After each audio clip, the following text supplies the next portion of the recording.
నమస్తే అండి. ఈరోజు నేను ఎండాకాలం కదండి, చలవగా ఉండే నేను దోసకాయ, బంగాళదుంప, పచ్చి మామిడికాయతోటి కర్రీ చేస్తానండి. చాలా టేస్టీగా ఉంటుంది, చాలా తొందరగా కూడా అయిపోద్దండి. చాలా సింపుల్గా చూపిస్తాను మీకు. నేనైతే అరకేజీ దోసకాయలండి, చూడండి, ఒక పెద్ద ఉల్లిపాయ అండి, 4 పచ్చిమిరపకాయలండి. ఇవన్నీ వేసేసుకుందాం. చాలా సింపుల్గా ఉన్నాం కదండి, అన్నీ వేసుకుంటే ఒకేసారి అయిపోద్ది. అరకేజీ దోసకాయలు అన్నాం కదండి, మనం 1/2 కేజీ బంగాళదుంపలు అండి నీటిలో వేసుకున్నాను కోసి. ఇవి కూడా వేసేసుకున్నాం ఇందులోకి. ఒకేసారి వేసుకుంటే ఒకేసారి మగ్గిపోతాయండి అన్నీని. చూసారా, అన్నీ సమానంగా పోసుకున్నాను. దోసకాయ ముక్కలు అలాగ ఉన్నాయో బంగాళదుంపలు కూడా అలాగే కోసుకున్నామండి. ఇందులో మనం వేసుకుందాం, రుచికి తగినంత అండి వేసేసుకుందాం. ముందే వేసేసుకుంటే తొందరగా మగ్గిపోతాయండి కూరగాయలు. మనకి చూసుకొని వేసుకుందామండి. మళ్ళీ అలాగే ఇందులో పసుపు వేసుకుందామండి. దీన్ని బాగా కలిపేసుకుందాం.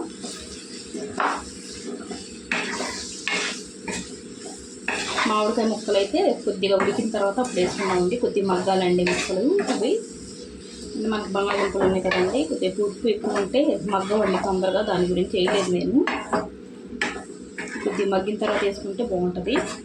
బాగా కలిపేసుకొని మూత పెట్టి మగ్గించుకుందాం ముక్కల్ని.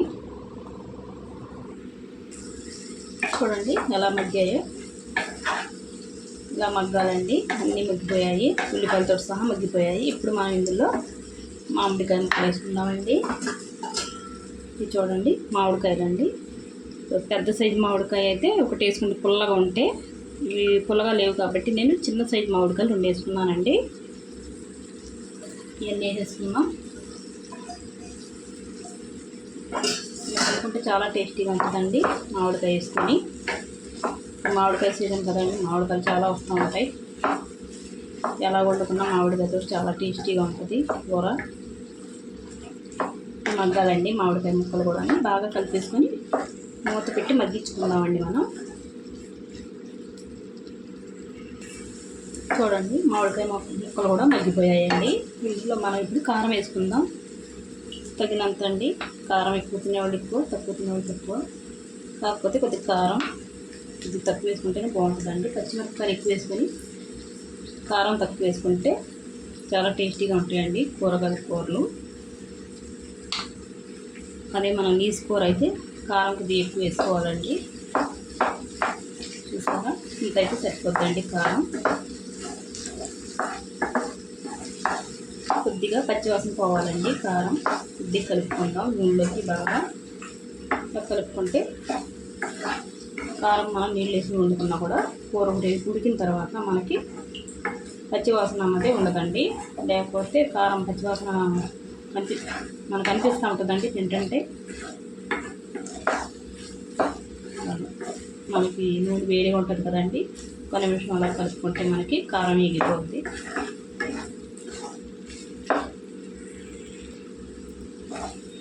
కారం ఎగిపోయిందండి. ఇందులో మనం కూర ఉడకడానికి సరిపడా నీళ్ళు వేసుకుందాం. మనం మంచినీళ్ళు తాగుతాం కదండి, ఆ గ్లాసు వేసాను. గ్లాసున్నర వేస్తానండి నేనైతే. ఎందుకంటే మనకి ఇందులో బంగాళదుంపలు ఉన్నాయి కదండి, ఉడకాలి కదా, దాని గురించి అండి. ఇవి బాగా కలిపేసుకుందాం. ఈ టైంలోనే మనం ఉప్పు చూసుకోవాలండి. బాగా కలిపేసుకొని మూత పెట్టి వండుకుందాం.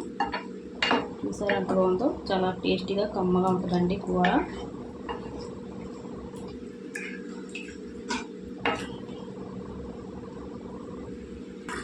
చూడండి, దగ్గర పడింది.